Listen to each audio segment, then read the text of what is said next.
अभय चौटाला के पुत्र अर्जुन चौटाला पिछले दिनों जम्मू में सर्च ऑपरेशन के दौरान शहीद हुए हांसेवाला गांव के जयपाल गिल के परिवार को सांत्वना देने के लिए गांव हांसेवाला पहुंचे।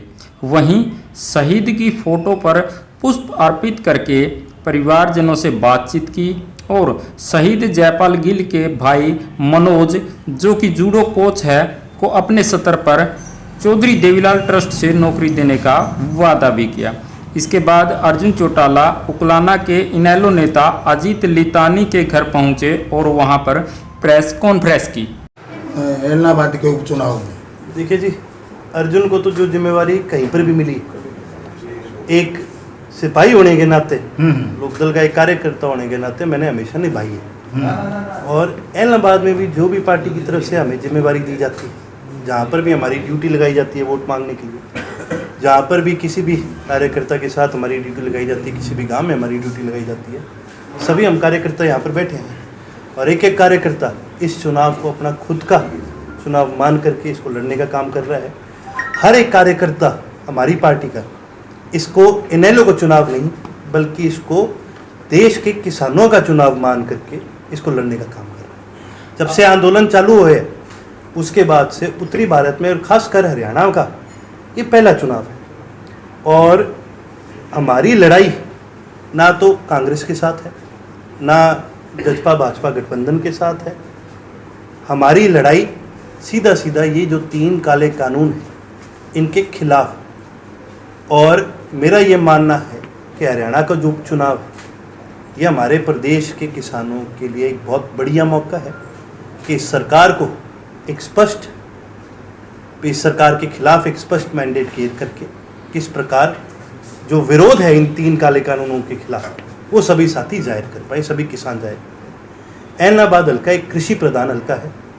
मेजॉरिटी जो एलनाबाद के हमारे साथी हैं सभी किसान हैं और किसान होने के नाते एलनाबाद में भी वहाँ के सभी साथियों का ये मानना है कि सही मायने में अगर कोई सबसे बढ़िया किसान नीतीश आज के दिन है तो वो चौधरी अभय सिंह।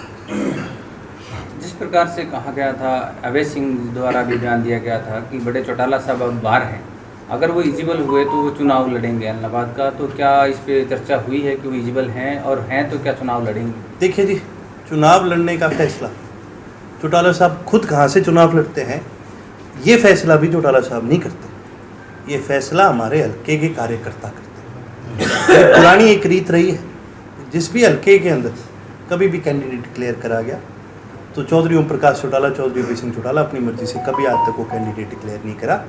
हल्के के हमारे जितने भी साथी हैं, हल्के के हमारे जितने भी कार्यकर्ता हैं, उनसे पूछ करके, उनसे राय करके, सब मिल करके ये फैसला लेने का काम करते हैं। तो जी आगे पीछे चौधरी ओम प्रकाश चौटाला जी शायद से, भाई मेरे को ध्यान नहीं है, शायद से ना भी लड़े, शायद से लड़े, पर ये फैसला हल्के के लोगों का है, एलनाबाद के लोगों का है, जिसके ऊपर भी हमारे एलनाबाद के साथी, हमारे एलनाबाद के किसान जिसके ऊपर भी जिम्मेवारी ये डालने का काम करेंगे, हम उस जिम्मेवारी को बखूबी निभाने का काम करेंगे। कांग्रेस की ये कैसे बाज के फिर अपना वाले कौन अपना वाले विड्राई करके इसे दावेदारी ये छोड़ के यहाँ से जेजेपी वाले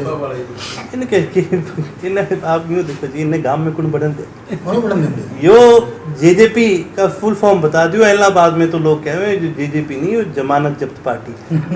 एलनाबाद में इनकी जमानत जब्त होगी, उनका कोई अधिकार भी नहीं बढ़ता वहाँ से मांगने का टिकट, और मांग भी ले और इनको मिल भी जाए, हमें इस बात से कोई फर्क नहीं पड़ता। भारतीय जनता पार्टी लड़े, जननायक जनता पार्टी लड़े, हरियाणा HLP लड़े या कोई भी लड़े, जैसे कि मैंने कहा हमारी लड़ाई इनमें से किसी के साथ नहीं, हमारी लड़ाई इन 3 काले कानूनों के खिलाफ है। अर्जुन जी जो बात कर रहे हैं, किसान कह रहे हैं कि गाँव में नहीं घुसने देंगे, तो क्या सत्ताधारी लोगों को वहाँ गाँव में जाने की अनुमति रहेगी किसानों की ओर से? आपका क्या कहना है? ये तो जी आपको गाँव वालों से ही पूछना पड़ेगा कि सारे एलनाबाद के सारे गाँव का चौधरी मैं तो नहीं हूँ, गाँव के मिलके सब ने ये फैसला लेने का काम करा है। और जहाँ तक मुझे पता है सभी गाँवों ने, भाई एक गाँव नहीं कह सकता मैं, एलनाबाद क्या, ये तो आपने भी बेरा है कि हरियाणा के सभी गाँव के अंदर आज इस सरकार की, जजपा की, भाजपा की बहुत भयंकर खिलाफत है, यहाँ तक कि कांग्रेस की भी बहुत नेताओं की खिलाफत है।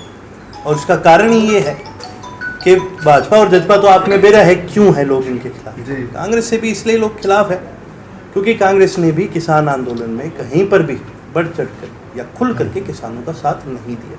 कुमारी शैलजा का बयान आया है, उन्होंने कहा है कि जब अविश्वास प्रस्ताव आया तो अभय सिंह चौटाला को उसके पक्ष में खड़ा होना चाहिए था, बल्कि उन्होंने इस्तीफा दे करके एलनाबाद उपचुनाव को जनता पर थोपा है। आप मेरे को एक चीज़ बता दोगे, जब अविश्वास प्रस्ताव लेके आए थे, ठीक है, तो 50 वोट से ज़्यादा 55 वोट्स गए सरकार को, ठीक है, तो एक विधायक से उधर क्या फ़र्क पड़ता? नहीं पड़ता। लेकिन फ़र्क किस बात का पड़ता? अगर ये कांग्रेस के 32 ये अगर किसानों की बात मान के इस्तीफा देते, इनको देखा देख इंडिपेंडेंट भी इस्तीफा देते, इनको देखा देख सरकार में जो लोग इस सरकार से तंग आ रखे हैं वो भी इस्तीफा देते, ठीक है। तो अगर सही मायने में अगर कांग्रेस पार्टी चाहती थी कि भाई सरकार बदले, ये बदले, कांग्रेस को, पूरी पार्टी को और सभी इंडिपेंडेंट्स को अपने साथ लेकर के, जो इनके साथ भी कुछ जुड़े हुए हैं, कोई और है, इन सबको इस्तीफा देना चाहिए था।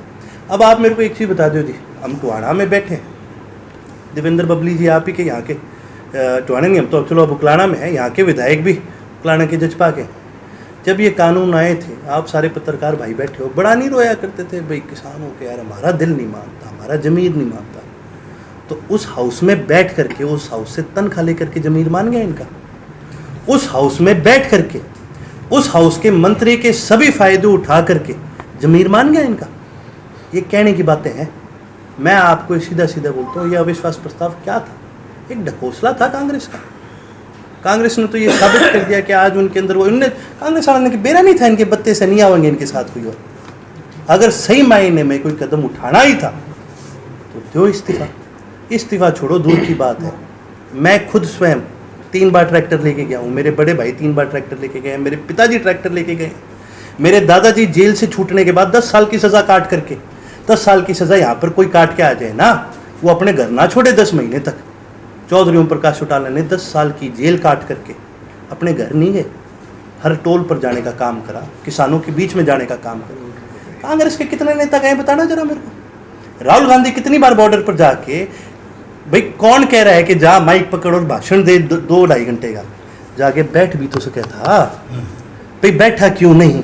मैं ये पूछना चाहता हूँ, जितने भी ये बोलने वाले हैं ये क्यों नहीं बैठे वहाँ जाकर बॉर्डर पर? 10 महीने से ऊपर को हो गए, यो मने बेरा है कि गेड़ा सारे लगा के गए, ठीक है। कोई ऐसा नेता नहीं होगा जिसने चक्कर ना मारे। बात यहाँ चक्कर की नहीं हो रही, बात यहाँ है वहाँ बैठे क्यों नहीं कोई भी, तो ये आज बात करते हैं। हमने इस्तीफा दिया क्योंकि हमें किसानों ने कहा, और अभय सिंह जी अपनी जुबान पे पक्के उतरे। किसानों ने हरियाणा के 90 विधायकों से ये मांग करी थी कि जी आप अगर इस्तीफा दे दो तो प्रदेश में बदलाव आ जाएगा। कांग्रेस कहती है कि भी अभय सिंह ने हमारी क्यों नहीं मानी। मैं कांग्रेस से पूछना चाहता हूँ, कांग्रेस ने किसानों की क्यों नहीं मानी? सर, बीजेपी कहीं न कहीं चौधरी देवीलाल वंशज में ही कार्ड खेलने की कोशिश में है, ये इस प्रकार के कयास लगाए जा रहे हैं। तो क्या अगर देवीलाल परिवार से ही कोई दूसरा उम्मीदवार आ जाता है तो फर्क पड़ेगा इन लोगों पर? देखिए जी, देवीलाल परिवार के तो इतने सदस्य बैठे हैं बीजेपी में, स्वागत होता है उनका या लोग गाल काटे? आप बता दो मैंने। देवीलाल जी का वंशज ये क्या कोई राजघराना है क्या, या कोई किंगडम चल रहा है, कोई मोनार्की है कि मैं वंश हूँ और गद्दी पे मैं बैठूंगा, मैं वंश और गद्दी पे मैं, ये क्या है? जननायक चौधरी देवीलाल का वंश इस देश का किसान है। बड़े चोई साहब ने अपनी ज़मीन जायदाद अपने पुतों को, बेटों को उनको नहीं दी थी। बड़े चोई साहब ने अपनी ज़मीन जायदाद इस देश के मुजारों के नाम कर दी थी। बड़े चोई साहब का जो वंश है वो इस देश का किसान है, हम नहीं है वंश, ठीक है। और जी ये तो डेमोक्रेसी है, जो काम करेगा वो जीत के आएगा, जो उम्मीदों पे खरा उतरेगा वो जीत के आएगा, जो लोगों में रहेगा वो लोगों का कहलाएगा।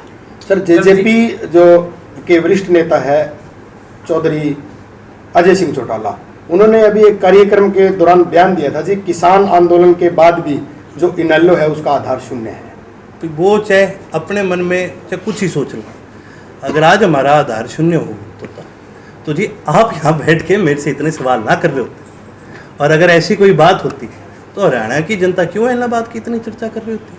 और ऐसी कोई बात होती तो जींद में आपने सभी ने जींद में जो रैली हुई है लोकदल की वो देखी। और मैं खुद अपने मुंह से कहता हूँ जी, पंडाल हमारे लिए छोटा पड़ गया। सर, इससे पहले सिर्फ पंडाल नहीं, मंडी छोटी पड़ गई, जी, बिल्कुल। तो मंडी नहीं, जींद की सड़कें भी कम पड़ गई। सर इससे पहले चर्चाएं भी थी कि एक जो दिग्गज चेहरा है नजर आने वाले, और शायद जो वीरेंद्र सिंह डुमरखिया जी वो नजर आए, तो सर क्या लगाया जाए कि आ रहे हैं इन में? देखिए जी, आना ना आना उनका फैसला है, लेकिन वीरेंद्र सिंह जी भी बड़े चोई साहब को हमेशा माना करते थे। और यहाँ पर बात, जैसे कि मैंने कहा, पार्टी लाइन्स की नहीं है, यहाँ पर बात किसान वर्सेस कानून की है, और वीरेंद्र सिंह जी किसानों के साथ खड़े मिले।